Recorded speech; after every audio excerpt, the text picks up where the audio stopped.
Why did the bride stop at the ranch gate and demand a promise that left the lonely cowboy speechless? Snow blasted across the yard as Wyatt tightened his grip on the frozen gate. The stagecoach had barely disappeared down the road when the woman turned back to him. Her coat snapped in the wind. A loose chain clattered against a fence post. Then she spoke one sentence that made his stomach drop. Wyatt looked from her eyes to the cabin behind him, unable to answer right away. "Before we go on, tell me where you're watching from and join us for the journey ahead." The first snow came early to the Absaroka Mountains that year. It drifted across the Montana Territory in long white ribbons, covering wagon tracks, fence posts, and the empty hills beyond Wyatt Turner's ranch. By sunrise, the world looked untouched, silent, cold. Wyatt stood beside a broken gate, with a hammer hanging loosely from one hand. His coat collar was turned up against the wind. A pair of horses watched him from the corral, their breath rising into the gray morning air. The ranch had once been larger. Now only a handful of horses remained. The south fence needed repairs. The barn roof leaked when the snow melted. 3 loan notices sat folded on the kitchen table inside the cabin. Wyatt knew exactly how much money he owed. He also knew he didn't have it.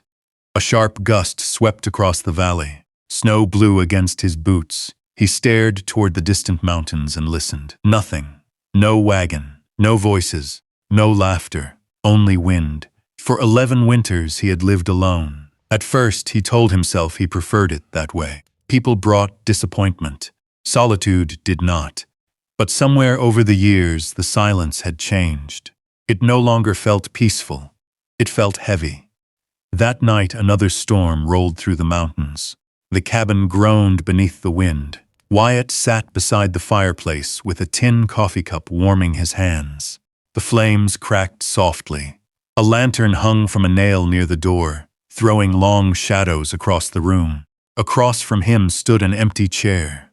It had stood empty for years. Without thinking, Wyatt glanced toward it. Then he looked away.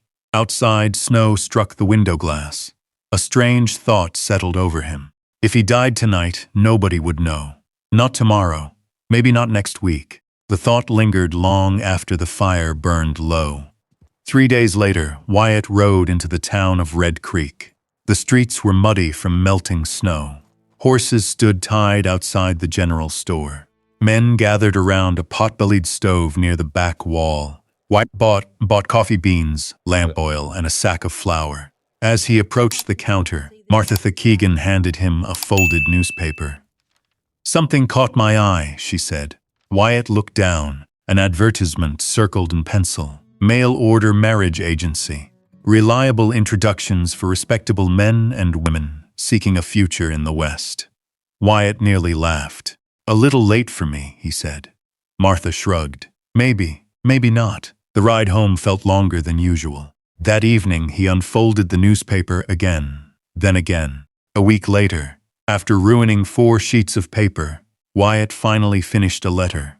He wrote about the mountains, about spring wildflowers near the creek, about honest work, about the ranch. He never mentioned loneliness. Some things felt harder to admit than debt. 6 weeks passed. Then one afternoon a letter arrived. The return address read, Missouri. Inside was a photograph. Wyatt studied it under the lantern light. A woman looked directly into the camera. Dark eyes, steady expression, no smile, no attempt to impress, only quiet strength. Her name was Eleanor Reed. For a long time, Wyatt sat without moving. Outside, winter settled deeper across the Montana hills. Inside the small cabin, for the first time in years, the future no longer felt completely empty. He did not know it yet. But the woman in that photograph was already on her way to changing everything. The stagecoach was scheduled to arrive in Red Creek on the second Thursday of February. For the next 10 days, Wyatt found himself counting time in a way he hadn't done for years. Not by weather, not by chores, not by debt notices, by days, then hours, then mornings. He told himself it was only because a stranger would soon be living under his roof. Nothing more. The lie sounded weaker every time he repeated it.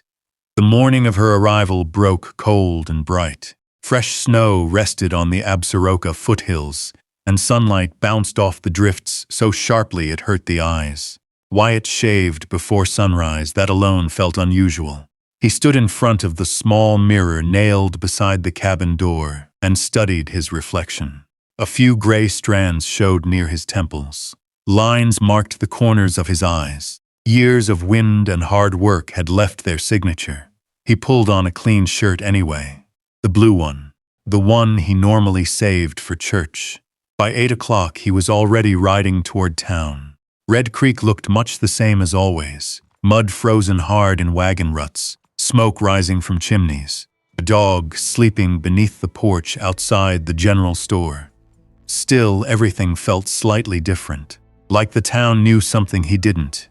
Martha Keegan spotted him first. "You came early." Wyatt cleared his throat. "I had errands." She glanced at the nearly empty street. "Of course you did." He ignored the smile in her voice. The stagecoach arrived shortly after noon. Its wheels rattled across the frozen road. The horses snorted clouds of steam. Several passengers stepped down. A traveling salesman, an older couple, a young miner carrying 2 canvas bags. Then Wyatt saw her. For a moment he wasn't certain. The woman in the photograph had seemed smaller somehow, more distant. This woman stepped down from the coach with steady confidence despite the long journey. Her dark coat was dusty from travel. A leather satchel hung from one shoulder. A few loose strands of hair escaped beneath her hat. She looked tired, very tired, but her eyes were exactly the same. Sharp, observant, careful. She noticed everything. The buildings, the people watching, the mountains beyond town, and finally Wyatt. Neither of them moved immediately. The cold wind drifted between them.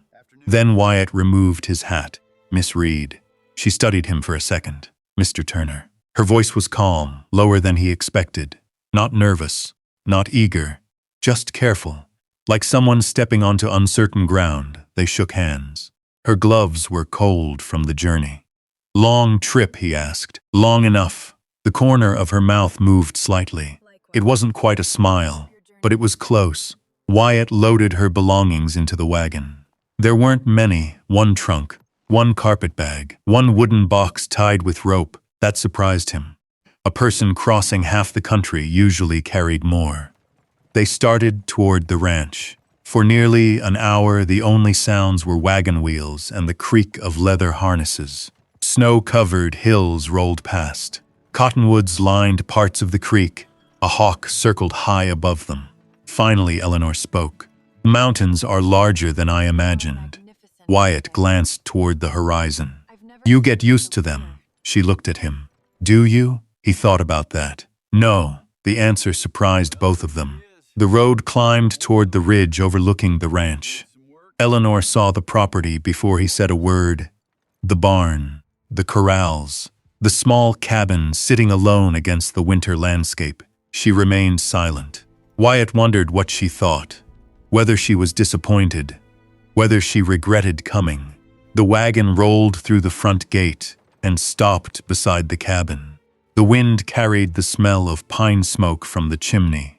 For a long moment, neither moved. Then Eleanor stepped down. Her boots touched Montana soil for the first time. She turned slowly, studying the ranch. The broken fence near the south pasture. The weathered barn. The horses standing beyond the corral. The mountains beyond everything. When she finally looked back at Wyatt, her expression had changed. Not softer, more serious. "Before I walk through that door," she said quietly, "there's something we need to discuss." Wyatt felt his stomach tighten. The winter wind rattled the loose gate chain nearby. Eleanor clasped her gloves together. "My brother's name is Caleb." Wyatt waited. "He's 16. The words hung in the cold air. "I told the agency about him." "You mentioned family," Wyatt said. "I didn't explain enough." She lowered her eyes briefly. Only briefly. "He lives in a church-run boys' home in Kansas." Wyatt said nothing. Eleanor continued. "He is all the family I have left." The wind swept across the yard again. A horse shifted in the corral. "If I stay here," she said, "I need your promise." Now she looked directly at him, not pleading, not demanding, simply refusing to hide the truth. "I want Caleb brought here." Wyatt listened. "And if he comes," she continued, "you must treat him like family." The silence stretched. A crow called somewhere near the creek. "You don't have to love me today." Her voice softened slightly. "But I cannot build a life with a man who sees my brother as a burden."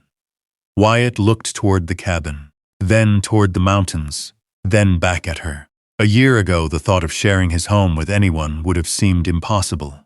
Now this woman stood before him, asking for something far larger than marriage. She was asking for trust, responsibility, family, the very things he had spent years avoiding. Eleanor waited, ready for disappointment if it came. Wyatt saw it in her eyes, the expectation that promises often failed. Slowly he nodded. "If Caleb comes here," he said, "he'll have a place at my table." Eleanor didn't move. "He'll have a room." Still, she watched him. "He'll be treated with respect." The wind died for a moment. The ranch became strangely quiet. Finally, Wyatt added, "You have my word." Something shifted behind Eleanor's eyes. Not relief, not yet, but perhaps the beginning of it. She looked at the cabin again, then back at him. "All right, Mr. Turner." For the first time since stepping off the stagecoach, a real smile touched her face. Small, tired, beautiful, because it wasn't offered easily. "Then let's see this new home of ours." And together they walked toward the cabin door, unaware that the promise made in the frozen Montana yard would soon test both of them in ways neither could imagine. The cabin was warm compared to the bitter cold outside. Not comfortable, not beautiful, just warm. A cast-iron stove glowed near the far wall. A kettle rattled softly on top. One table sat beneath the window. 2 chairs. A narrow shelf holding 3 books and a Bible. Eleanor stood quietly in the center of the room. She wasn't judging. Wyatt could tell the difference. She was simply taking inventory of a life. The patched curtains, the worn floorboards, the coat hanging by the door, the coffee cup still sitting beside the fireplace. For a moment, neither spoke. Then Eleanor removed her gloves and set them neatly on the table. "May I ask something?" "Of course. When was the last time someone lived here with you?"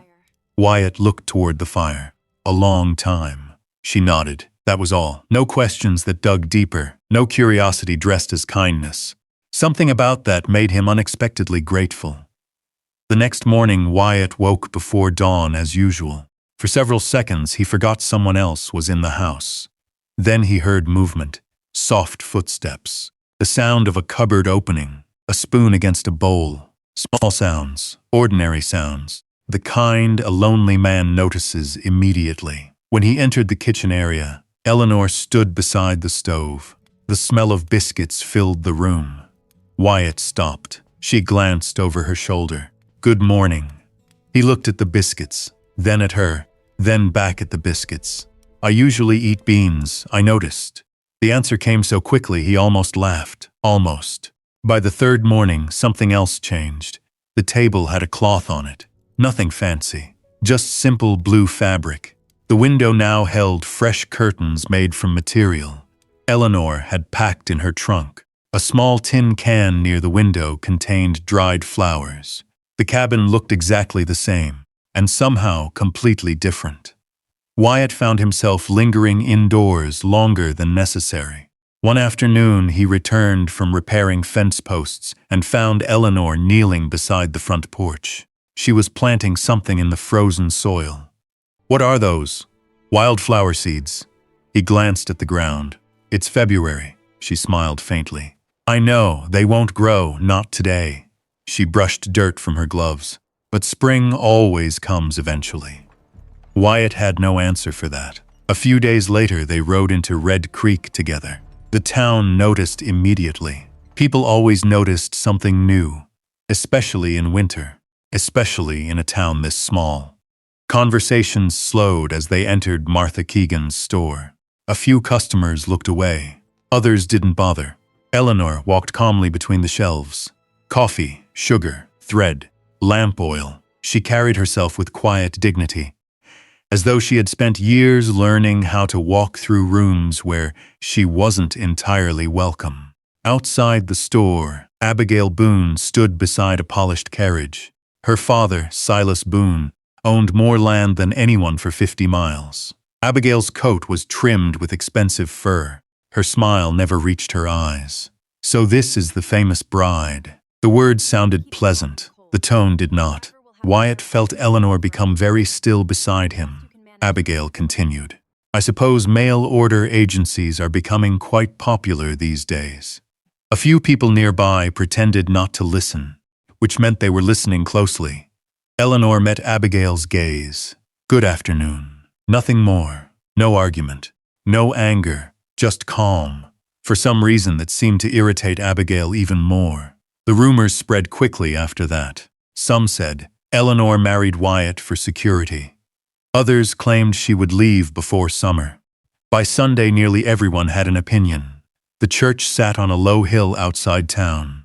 Snow lined the path leading to the entrance. Wyatt and Eleanor arrived together. Inside, whispers drifted through the pews. Eleanor ignored them. At least she appeared to. After the service, several women gathered near the door. One of them spoke just loudly enough. "Some folks will do anything to avoid working." A few uncomfortable laughs followed. Eleanor paused, only for a second. Then she continued walking. The remark might have ended there. Except Wyatt stopped. The churchyard fell unusually quiet. He turned slowly. "Mrs. Reed worked long before she ever met me." Nobody answered. "And she'll work long after most of us stop." The silence deepened. Wyatt wasn't a man known for speeches, which made every word heavier. He looked around the crowd. "If anyone has something to say about her, say it to me." Nobody did, not even Abigail Boone. A cold wind moved across the churchyard. Then Wyatt offered Eleanor his arm. Not because she needed help, because she deserved respect. For a moment she simply looked at him. Then she accepted. The ride home was quiet. The mountains glowed pink beneath the setting sun. Snow sparkled across the valley. When they reached the ranch, Wyatt noticed a section of the barn roof had come loose. Without a word, he climbed onto the structure, carrying a hammer and a bundle of shingles. The temperature dropped quickly as darkness approached. Below him, lantern light appeared inside the cabin window. He worked until his fingers went numb. When he finally climbed down, he noticed someone standing in the doorway. Eleanor, wrapped in a wool shawl, holding a steaming cup, she walked toward him and offered it. Coffee, nothing else. No speech, no mention of the church, no mention of what he had done. Their eyes met briefly. Then Wyatt accepted the cup. The coffee was still hot. Later that night, after the lamps were extinguished and the wind rattled softly against the walls, Wyatt passed the hallway leading to Eleanor's room. He noticed something unusual. The door stood slightly open, only a few inches, but open. He continued walking without comment. Inside her room, Eleanor sat quietly beside the small window, watching moonlight settle across the snow-covered yard. For the first time since arriving in Montana, she did not reach for the lock, and somewhere beyond the cabin walls, hidden beneath winter snow and silence, the first fragile roots of trust had begun to grow. March arrived with hard winds sweeping down from the mountains. The snow never seemed to leave completely. One storm would melt, another would follow. One evening, Wyatt spread a railroad timetable across the kitchen table. A lantern burned between him and Eleanor. Neither needed to explain what they were looking at. Kansas, Caleb, the promise. 2 weeks later, they left the ranch before sunrise. The trip was long. Train cars rattled through endless plains. Stagecoaches carried them across muddy roads. They spent nights in small boarding houses where the floors creaked and coffee tasted burned. When they finally reached the boys' home, Eleanor stopped walking. For a moment, she simply stood there. Then a tall, thin boy burst through the front door. He had her eyes, the same stubborn jaw, the same habit of studying people before speaking. "Ellie," his voice cracked slightly. Eleanor crossed the yard before he finished saying her name. Wyatt quietly looked away. Some reunions belonged only to family. The ride back to Montana felt different. Caleb sat beside his sister, polite, respectful, distant, especially toward Wyatt. Every question received a short answer. Every attempt at conversation ended quickly. Wyatt didn't push. The mountains appeared on the horizon 3 days later. Caleb stared at them. They're bigger than I expected. Most things are out here, Wyatt replied. The boy nodded but said nothing else. Life at the ranch changed again. A third plate appeared on the table. A third horse stood in the corral. A third pair of boots sat near the door. Yet Caleb never seemed comfortable. He worked hard enough, fed horses, stacked firewood, helped repair fences, but something remained guarded inside him. One afternoon, Wyatt found him trying to saddle a young horse alone. The animal wasn't dangerous, just nervous. You ought to wait, Wyatt said. I know what I'm doing. The horse jerked suddenly. Caleb nearly lost his footing. Wyatt caught the bridle before things got worse. Embarrassment flashed across the boy's face. Then anger. I don't need watching. Wyatt released the reins. Maybe not. The answer only seemed to irritate him more. Later that evening, Eleanor noticed the tension immediately. Neither male spoke much during supper. The silence told its own story. Outside the ranch, other problems were growing. One morning, 3 horses disappeared from the north pasture. Another week, a buyer from Billings canceled a contract without explanation. Feed prices climbed. Money grew tighter. When Wyatt visited town, he found Silas Boone sitting comfortably outside the bank. The older man removed his cigar and smiled. Hard season. Wyatt kept walking. Sell the ranch, Silas called after him, while it's still worth something. The words followed Wyatt all the way home. Then winter returned. Not gradually. Suddenly. A storm rolled over the Absarokas one afternoon, dark and fast. By sunset, snow was falling sideways. The wind rattled every window in the cabin. Caleb stared out the glass. You never told me it'd be like this. Nobody tells the weather what to do out here, Wyatt said. The boy rolled his eyes. Small thing. But after weeks of frustration, it was enough. The argument started over nothing. A chore left unfinished. A sharp comment. Another sharp comment. Then Caleb shoved back his chair. You're not my father. The room went silent. Eleanor looked up immediately. Wyatt stood motionless beside the stove. No, he said quietly. I'm not. Caleb grabbed his coat and stormed outside. The front door slammed. Snow swirled through the gap before it closed. A minute passed. Then another. Eleanor reached the door. The yard beyond it was empty. Only blowing snow remained. The color drained from her face. Caleb? No answer. The wind swallowed her voice. She turned toward Wyatt. Fear had already arrived before the words did. And for the first time since she had come to Montana, Wyatt saw panic in her eyes. Caleb was gone. And somewhere beyond the storm, a 16-year-old boy was alone in the mountains. Wyatt was already reaching for his coat before Eleanor finished saying his name. The front door burst open. Wind and snow rushed into the cabin. For a second, the world outside looked like nothing but white chaos. Eleanor grabbed his arm. Please bring him back. Her voice was steady until the last word. Wyatt nodded once. No speech, no promises. Just a look that told her he understood exactly what was at stake. Then he stepped into the storm. The snow reached nearly to his knees in some places.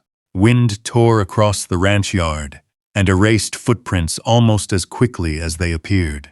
He found Caleb's tracks near the barn. The boy had headed toward the northern ridge, the worst possible direction. Wyatt mounted his horse and followed.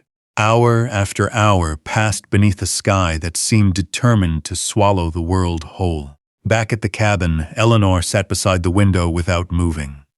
A lantern burned low beside her. The coffee in her cup had long gone cold. Every few minutes she stood and looked outside again. Nothing. Only darkness. Only snow. The clock above the stove ticked softly. Midnight came, then 1 o'clock. Still nothing. Far beyond the ranch, Wyatt finally spotted what he had been searching for. A scarf, half buried in drifting snow. Caleb's. His stomach tightened. He followed the trail uphill. The wind screamed through the pines. Then he heard it. Not a shout, not a call, a faint sound, almost lost beneath the storm. Wyatt dismounted immediately. "Caleb!" No answer. He moved forward carefully. The snow beneath his boots suddenly gave way. A narrow section of earth collapsed into a hidden ravine. Wyatt dropped to one knee just in time. Then he saw him. 20 feet below, Caleb clung to a ledge beneath an outcropping of rock. His face was pale, his fingers barely holding on. Relief and fear struck Wyatt at the same time. "Don't move," Caleb tried to answer. The wind carried the words away. Wyatt tied a rope around a pine tree, then around his own waist. The knot felt stiff in his frozen hands. Snow struck his face as he lowered himself into the ravine. Every movement felt slower than it should. The cold had settled deep into his bones. When he finally reached the ledge, Caleb looked up.